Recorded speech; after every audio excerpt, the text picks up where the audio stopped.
I don't know, like, it'd be easy to, like, really talk about the end, and, we didn't perform well at the end. I think we'll be better. I think some of that is us not playing together yet, us getting a little bit loose at the end, right, like turning the basketball over. But for stretches, I thought we played really well. I thought we really guarded. I thought we got them into the shots we wanted them to take. We kept our defense. We kept our shell intact where we didn't have to over-rotate too much, which keeps us in great block-out position. So, for the third game in a row, we out-rebounded somebody. And, those are things you talk about, right? Like, things that don't get talked about, right? When you have a small team, your base defense has to be really solid. Like, if we were gambling for steals or running through steals now, you have nobody at the rim, and they're just getting layups. Like, we're not giving people layups. We're making them take the shots we want them to take. They're gonna make some, right? They're gonna miss some too. And when they do, we're in the right position to rebound it. I thought our guys, when we needed to, really, really knuckled up, guarded on the other end, and we played off our defense a little bit, right? Instead of playing off of our offense, thought we played off of our defense. It got, we got stops, we got the crowd going. Then we made some timely shots when we needed to. Mark and then John.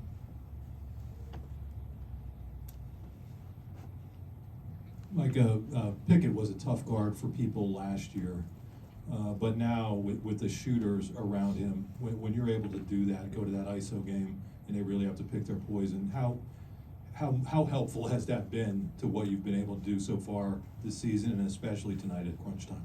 Yeah, it's funny. I was just sitting there doing the radio, and I told those guys, I got middle of the first half or parts of it, and then after the game, I'm like, man, Pickett didn't play very well. And then I look at the box score, I'm like, man, he had triple-double. Like, that's the expectations that I have for him.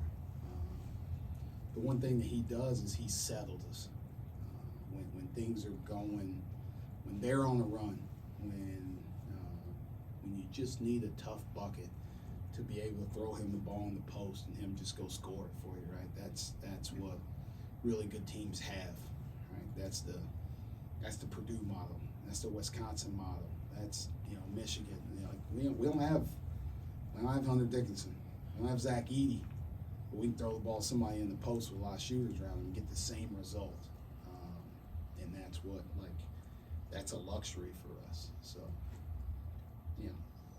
I'm happy for him that he got the triple-double. I know he probably doesn't care. He's more excited about winning. Hold and serve here at home in our first 3 games.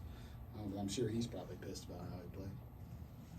Micah, you mentioned the late game situation. You guys, I believe, were up 7 with about a minute and a half left. And you had guys pull the ball out and pass up some open looks. How do you balance taking those shots that are there, right, guys that you trust as open shooters, and taking the 30 seconds that you want off the clock? Yeah, if I'd have known that we were going to turn it over, I would just let them play free will and just keep bombing away from 3. We're a team that we're pretty sure-handed. We haven't turned the ball over much as a group yet, and we had 11 turnovers. It feels like 200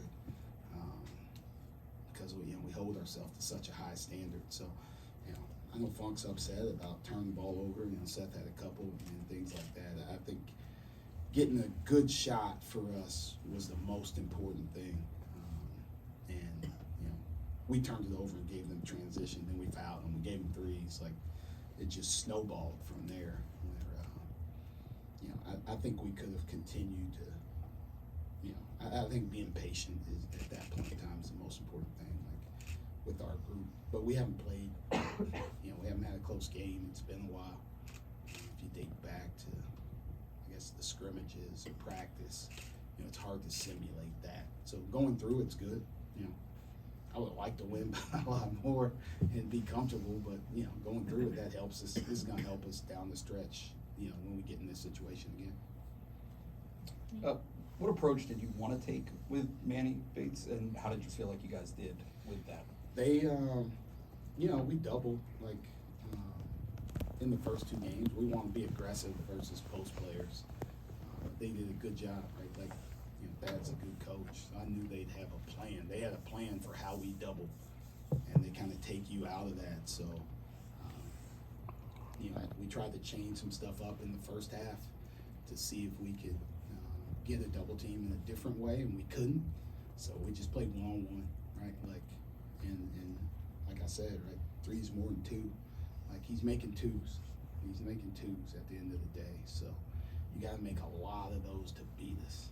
A lot of those. And he only took 12 shots, right? If he was taking 30 or 40 shots, then that'd be an issue, and we'd have to come up with a different coverage or something that we need to do. But he took 12 shots. If he makes them all, he's got 24 points. We don't foul him at all.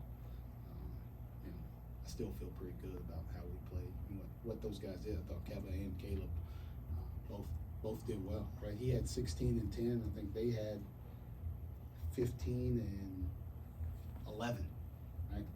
You take that, that's an even. Micah, along those You lines. guys have to trust. I can't find their names, so that 15 and 11 might not be correct. So please double check your own math. Don't blame this on me. All right, you guys got to do your own work here. I'm just up here spewing knowledge. Micah, along those lines with Caleb, this seemed like a pretty tough, task for him. What did you make of how he played? And it seems like a lot of the conversation with him before the season was about his confidence. Mm-hmm. Where do you feel like he's at with that 3 games into the year? Yeah, it's funny. He's old. He's a junior, right? He's 21 years old, but he's really a freshman. This is probably 2nd semester freshman year for him in terms of games played. I don't know this for a fact. I haven't looked at the amount of games that he's played, but he might not be to 30 yet, right? That's a freshman year, so he's really young. These minutes that he's given us, he's never played in the clutch before. He's never started games. He's never played to start a second half. And what he's doing right now, how hard he's playing, he's just battling. I thought, I told him before the game, before he walked out there, that he's been jumpy in the first 2 games, early. Right? Guys have made a move and shot faked, and he's jumped at it. Right? Today he stayed down. He didn't give any of those up. Right? So each game, each day, he's going to keep improving. But you got to be worried about him on the other end.